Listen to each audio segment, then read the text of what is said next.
Hi, I'm Suzanne from SuzanneHarrison.co and welcome to my YouTube channel.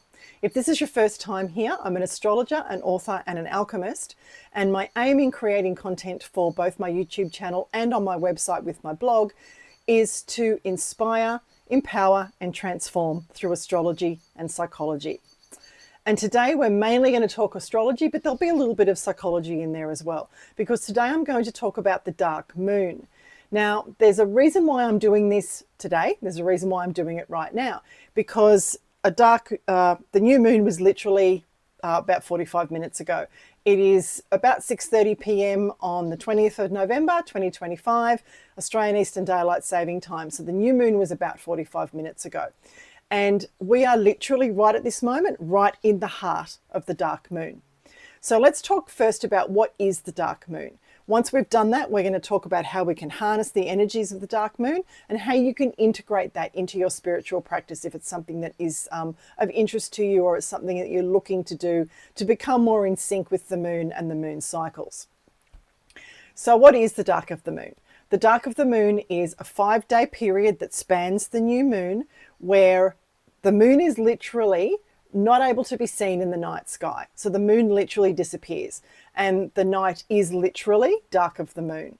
So the 2.5 days before the new moon that's in the balsamic phase. And then the 2.5 days after the new moon, you're actually in the new moon phase. And to be clear, the dark moon is not a moon phase. It's not another separate, brand spanking new, interesting way of looking at another moon phase. It's not. It is actually a time that takes in elements of two different phases of the moon that work beautifully together. If, as I said before, if you are looking to bring yourself in sync personally, physically, mentally, and emotionally with the moon cycles, but also if you're looking to add that more natural element to your spiritual practices. Now, the dark moon is known as a sacred time. It's a time of deep mystery.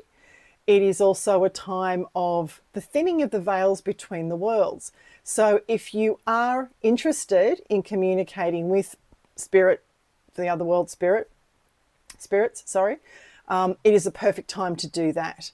Now, ideally, you would want to be doing that in those last 2.5 days before the new moon, when you're still in the balsamic phase, because the balsamic phase is well known as a time to relax, let go, the veil's thinning, you're able to communicate with spirit and you can channel a lot more easily.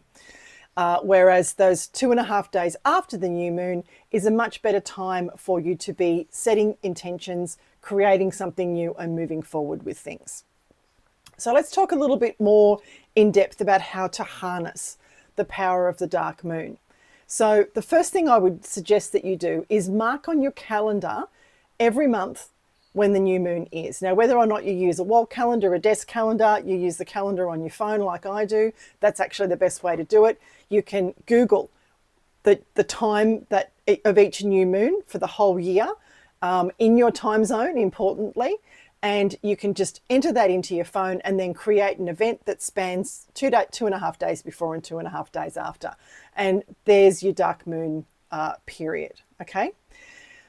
The great thing about it is that when you're opening your calendar, you're looking at it and you're planning things, then you can be mindful of what it is I'm about to tell you about planning things and scheduling things and trying to avoid the dark moon if you possibly can.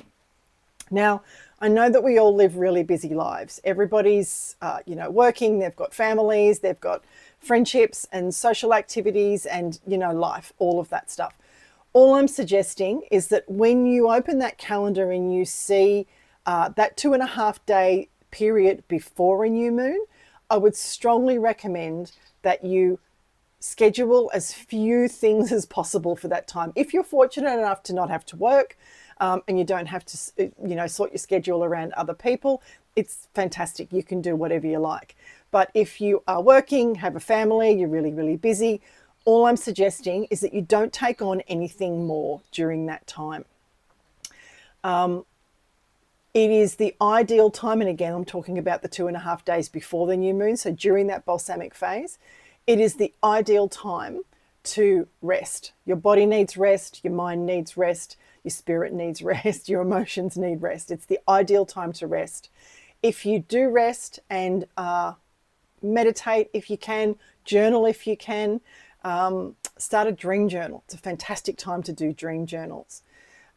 If you can use that time to develop or enhance or deepen those spiritual practices, you'll find that that ability to release and let go, that the Balsamic Moon gives us that opportunity every single month.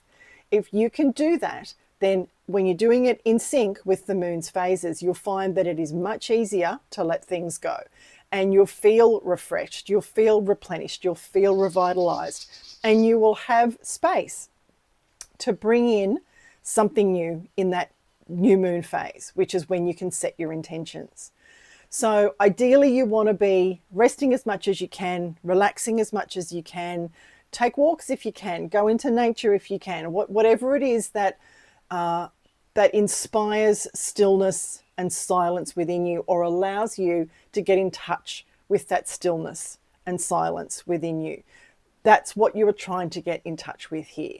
So if you can do that in the 2.5 days leading up to the new moon, once the new moon hits and you move into that starting to increase your energy phase, which is what happens when the moon is waxing, which is when it's going from the new moon up to the full moon, that is your time to start setting intentions and look at the new things that you want to do. Because if you have efficiently and effectively rested and relaxed and let go and release, there will be space. It's going to sound a bit strange, but there will be space within you for you to occupy and look at building something new. Now, there is an old saying that nature abhors a vacuum, and I know that that's true. So if you create that space, then you need to be really mindful about intentionally filling that space. Because even if you, say for example, even if you let go of a relationship drama, something like that, or a problem that you have with a work colleague, even if you let that go, if you don't intentionally set something new in there, and it could be something as simple as a gratitude practice or a kindness practice or a counting your blessings practice, it could be anything. It can be something physical, like, joining a gym, deciding to walk every day, walking from your house to the next bus stop rather than the one that's right outside your front door.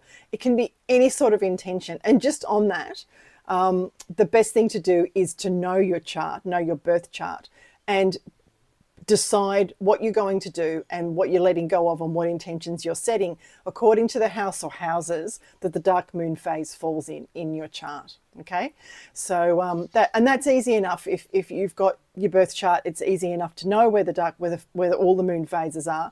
But where each new moon is, then that gives you the area of your life where you can be letting go and where you can be creating something new. So getting back to the concept that nature abhors a vacuum, if you leave that space there and don't fill it with something intentional, positive, guarantee you that before the next new moon, before the next balsamic moon, something will have blown up at the full moon and you'll be back where you started from. You'll be right back where you started. So be really intentional with what you do with that new moon phase. One thing that I have noticed with clients that I've worked with in this space is that they get really excited by the fact that they can feel that space. They can feel that they've let something go and that something new is coming. And it's like they decide they want to throw the party on the day of the new moon. And don't throw the party on the day of the new moon. Nothing culminates on the new moon. Everything starts afresh. There's new energy, there's fresh energy. You've got renewed purpose, you've got renewed physical energy, you've got renewed mental energy. There's potential for a new emotional and spiritual energy for you there as well, especially if you're working with these new moon, dark moon energies. So you really want to be working with that to create something that is going to culminate more at the full moon. So the example that I use, or the analogy that I like to talk to clients about, is don't throw the party on the new moon. On the new moon, you want to be brainstorming a guest list, looking at places that you want to have your party, trying to track down caterers, those sorts of things, deciding on themes, that kind of thing. Throw the party at the full moon because that's the best time for things to culminate.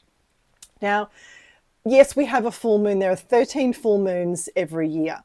So I'm not necessarily talking about monumental things here. Sometimes they will be. If you've got a new moon that's falling in your house of work, for instance, and you want to get a new job, it's the perfect time to do it. And that's going to set in cycle, set something of a much longer cycle in process. It's the same as if you decide to get married on a new moon in the 7th house, or if you decide to start writing a book with the new moon in the 3rd house, or it's a career change, new moon in the 10th house. Sometimes they can be really big, but sometimes they just let go whatever it is that you need to let go. It can be a tiny thing. And like I said, the intention can be something as simple as a gratitude practice, something as simple as deciding to pay it forward with kindness, to be, to look at everybody and treat everybody as you yourself would like to be treated.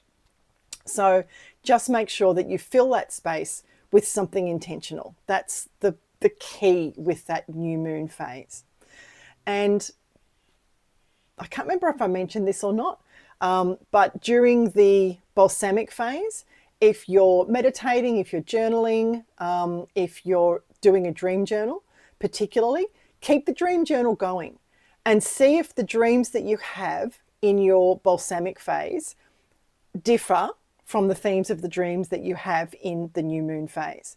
Because there's a chance that, again, it could take a few months for this to settle and you need to sort of practice it. It's probably not going to instantly happen. It might. That depends on a lot of things in your chart.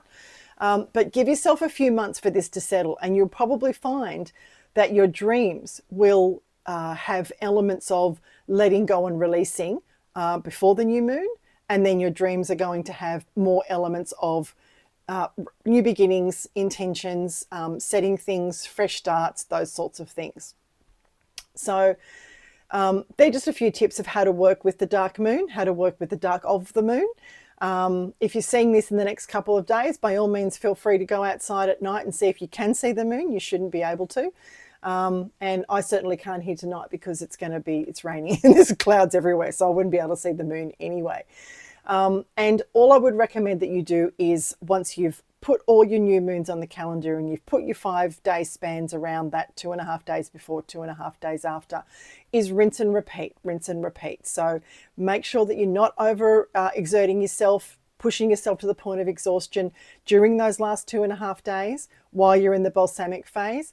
Rest as much as you can, regenerate, recuperate, release, let go, use the energy, use it to the best of your ability and use it for your own good. And then when the new moon comes, do something with it. Set an intention, start something new. Have a project that you even if you just take the first step, even if the first step is writing down the first step, it could be something as simple as that. But once you start working with the moon and the moon's phases, you will be astonished by the results. Because like I said at the beginning, the moon is our easiest and most natural cosmic energy to work with. Because let's not forget, the moon dictates the tides of the ocean. Agriculture, plants according to the moon. And you know that you can actually have your hair cut around, if you have your hair cut as the moon's waxing, your hair's going to grow faster. And apparently that's been statistically proven. So, it's a powerful thing, the moon. So if you do this work, it doesn't take much. If anything, it is more of a clearing your schedule and, making sure that you're not doing stuff at times when it's really not the best times to do it anyway. So, a lot of the times I'm training my clients to work with the energies that are happening, with the prevailing cosmic energies, rather than working against them. And this becomes it's almost like your biorhythms, if you're interested in biorhythms.